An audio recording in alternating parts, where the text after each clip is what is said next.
In a remote and peaceful village surrounded by fields, mountains, and the calm rhythm of nature, lived a man whose soul had long detached from the material world.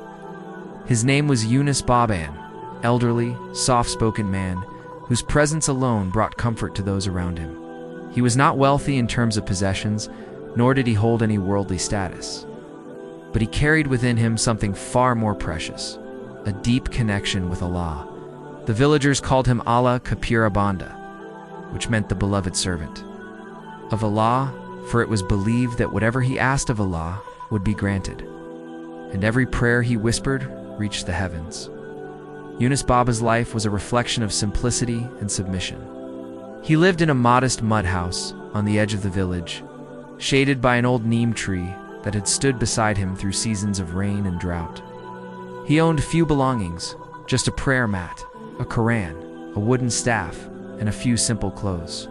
Despite his humble surroundings, his heart was filled with the richness of faith. He woke before dawn every day, his soul stirring with the call of Fajr, and he would weep in his prayers as if he were standing before his Creator, speaking directly. From his heart, his days were spent in silent dhikr, reading the Quran, and helping anyone in need without asking for anything in return. He had no family, but the entire village treated him like a wise elder, someone whose words could heal and whose prayers could protect. The village itself was close-knit and simple, where people worked hard and lived honest lives. But the presence of Yunus Baba gave the place something extra, something unseen yet deeply felt. He never claimed to be special. In fact, if you had asked him, he would humbly say, "I am nothing but a poor servant of Allah." Ow! Yet everyone knew that his closeness to Allah was rare. People would often come to him for advice, for prayers, and for reassurance during difficult times. And in many cases, miracles would follow. If a sick child was brought to him and he raised his hands in prayer, the child would recover. If crops were failing, he would pray and rain would come. If a traveler was lost or a business was failing, people would turn to Yunus Baba for a dua. Somehow, things always changed after he prayed. But he never took credit for anything. He would simply smile and say, "Allah heard your call, not mine." One year, however, the village faced a great test. The rainy season passed without a single drop of rain. Skies remained clear, the sun relentless. Fields once green and full of life turned brown and brittle. The wells began to dry, animals grew weak, and fear crept into the hearts of even the strongest men. Day by day, the people grew more anxious. Children began to cry at night, and women stopped singing in the courtyards. The village, which once echoed with laughter and life, was slowly falling into silence. Eventually, a group of elders went to Yunus Baba. Their faces were drawn with worry, their clothes dusty from the dry winds. They bowed respectfully and said, "Babaji, we have come to you because we have no one else to turn to. Our crops are dead, our animals are dying, and our children have no water. You are close to Allah. Please pray for rain." Yunus Baba looked at them with eyes full of compassion. He nodded silently and made his way to the mosque. The villagers followed behind him, some weeping, others holding their children close. The entire village stood in quiet hope as Yunus Baba performed wudu with the last remaining water in the mosque's small container. He then stood in prayer, his frail body bowed in complete humility. After completing 2 rakats, he raised his hands and began to weep. "Ya Allah," he said, his voice trembling, "these are your servants, your creation. They're not asking for wealth or power. They are asking for a drop of your mercy.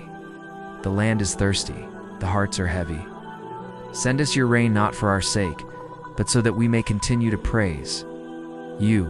Even before he lowered his hands, something miraculous happened. A strong wind began to blow, and the air, which had been still for weeks, shifted with sudden energy.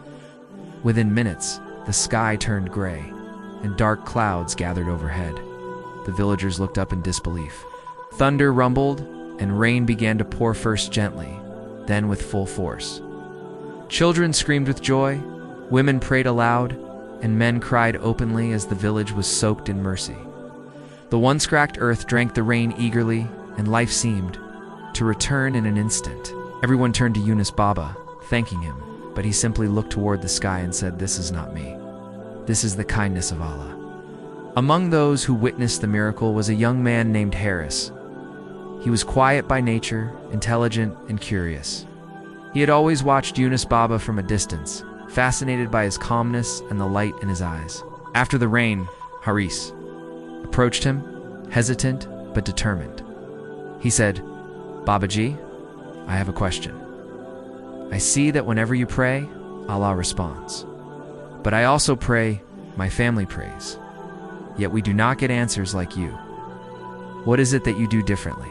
Yunus Baba looked at him kindly and said, "My son, Allah listens to every prayer, even yours. But sometimes the heart is not ready for what the lips ask. A prayer must come from the soul, not just the tongue. You must empty your heart of pride, of greed, of anger, and fill it only with Allah.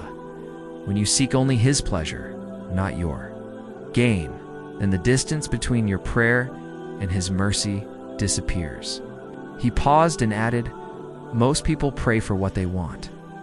I only pray for what Allah wants from me. I ask Him to make me the way He loves. When He is pleased, He gives before I even ask." These words struck Harris deeply. He realized that his prayers were always filled with personal desires, wealth, ease, success. He had never thought about what Allah wanted from him. That day marked the beginning of Haris's transformation. He started to spend more time in prayer, not rushing through it, but truly connecting. He began to give in secret, help others, forgive those who wronged him, and ask for guidance rather than gifts. Over time, his heart softened, and people began to see a light in his face just as they had seen in Yunus Baba's. Years passed and the village thrived. Crops grew in abundance, children played freely, and the mosque remained full of worshippers. Yunus Baba grew older and weaker. One morning, he did not come to the mosque for Fajr. The villagers went to his home and found him inside of his face peaceful, a slight smile on his lips. He had returned to his Lord in the same state he had lived, humble, grateful, and in worship. The village mourned his loss deeply. They found comfort in the fact that his teachings lived on, especially in Haris, who would now become a source of guidance for others. People began to seek him for advice, for prayer, and for comfort in times of need. Haris never tried to replace Yunus Baba, but he carried forward the light he had inherited. And whenever someone asked him for help, he would smile and say, "Let us pray together. And remember, the one whose heart belongs only to Allah, his prayers are never left unanswered." Thus, the legacy of Yunus Baba continued not through miracles alone, but through the transformation of hearts. His life taught people that closeness to Allah was not a gift reserved for a few, but a path open to anyone who sincerely seeks it. It was a matter of purifying the heart, humbling the soul, and trusting that Allah, in His infinite wisdom, hears even the quietest whisper made in sincere faith. And so, in a small village surrounded by fields and stars, the story of the beloved servant of Allah lived on, not just as a memory, but as a way of life.